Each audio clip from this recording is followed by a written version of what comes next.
I've got quite a big order of Rover 75 or MGZT parts being collected by a friend of mine called David. And now I've just realised that he's coming tomorrow and not Saturday. So, cue the music!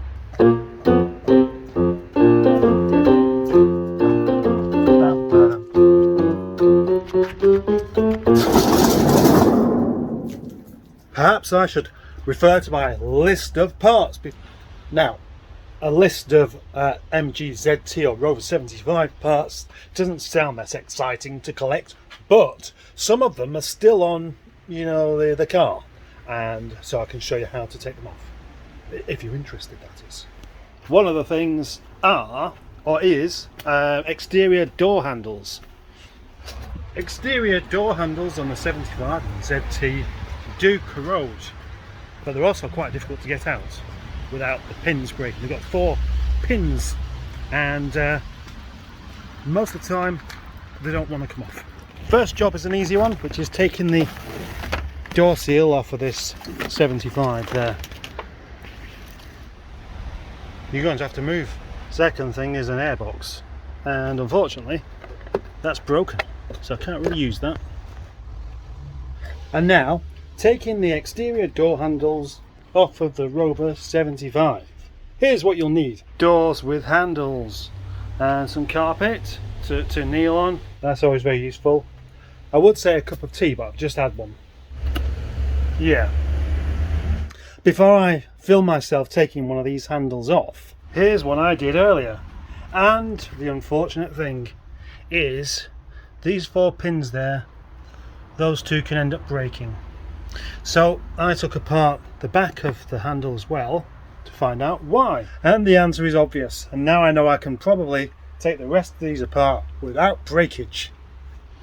Now, in front is the passenger front door, and I'm going to see if it's possible to remove the outer handle without taking the window out or the latch.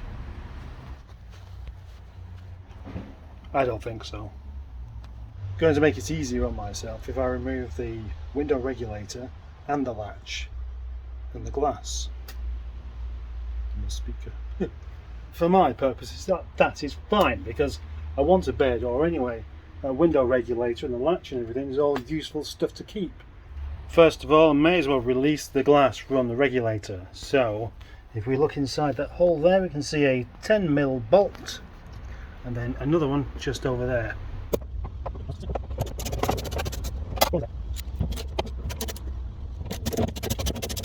The reason for releasing the glass first is that otherwise you've got to try and undo those 10mm bolts while the window regulator's flopping about everywhere.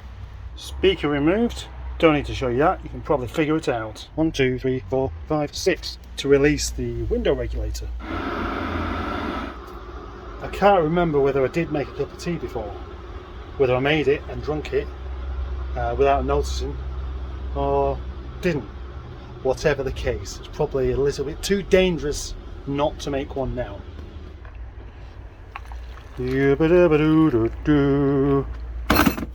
That's the tea making theme.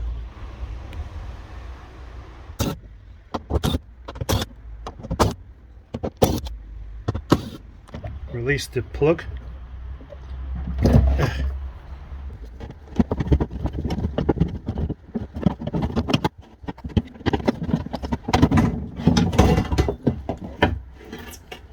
Going to take the latch off as well, which is just 3 T25s.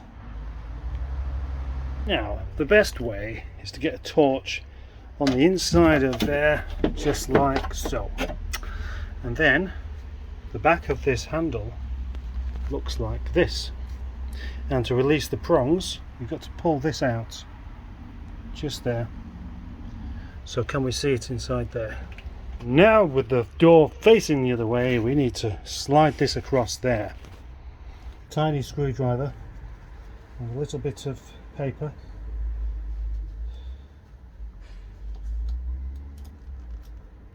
There we go, see?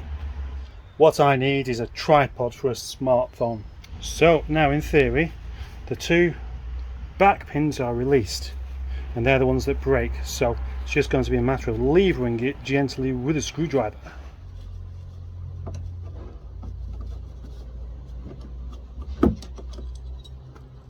There we go, perfect. And then with this part there, slide like that, pull it straight out. Can't believe I've actually done something a bit sensible there, showing how to remove a handle properly. I do realise that some of my subscribers are going to be bored by this by now. Those subscribers that came to the channel looking for something sensible, didn't find it, and for some reason wasn't put off. Yeah, they'll have got used to this kind of thing now and be expecting more of it. Whereas those ones that was expecting it have all scarpered off somewhere else, and they might actually like this video. Yeah. So here is an already stripped down driver door, and I think we get a good view of that hook just down there. Can we see it? Can we see it? No? Yes we can.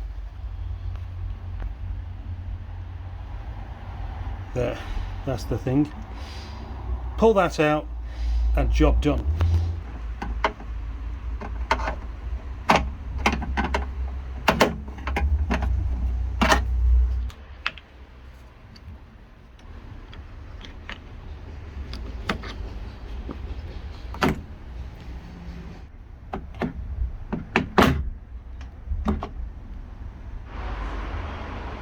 Many hours later, we have, look, 4 lovely shiny door handles, all intact and ready to go on David's car. Now if you know your Rover 75 doors, you'll know that these panels are worthwhile hanging on to, because some of them are going rusty. So I'm going to take that off, because this door along with the others are going to be stored outside from now on. I'll cover them up, but there's no need to have them inside now, and I want that space back over there so I can get to this corner of the room, and then it won't all be stacked up. You see the video I did yesterday? It was horrendous. Yes, peel this trim out, and then you've got 3 screws. If you undo those screws, the trim will come off. This is more like it, isn't it, rather than all that silly sensible stuff. Another job done. Now I've just got to tidy up and put these doors away somewhere. But before I do that, I'm going to bring up the Nissan Micra, because really good news for me, it's going back to the person I bought it off, and I couldn't be happier. The downside is I've got to refit that wing, but that's a small price to pay just to get rid of the thing. Do you remember my terrible car review on the Nissan Micra?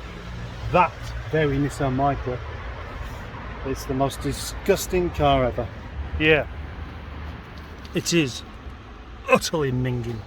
And I've only just spotted the corrosion under there. Look at that. Look at the state of that. That's pretty spectacular. Behind the trim on every ZT and 75. It's a rather sad looking robot.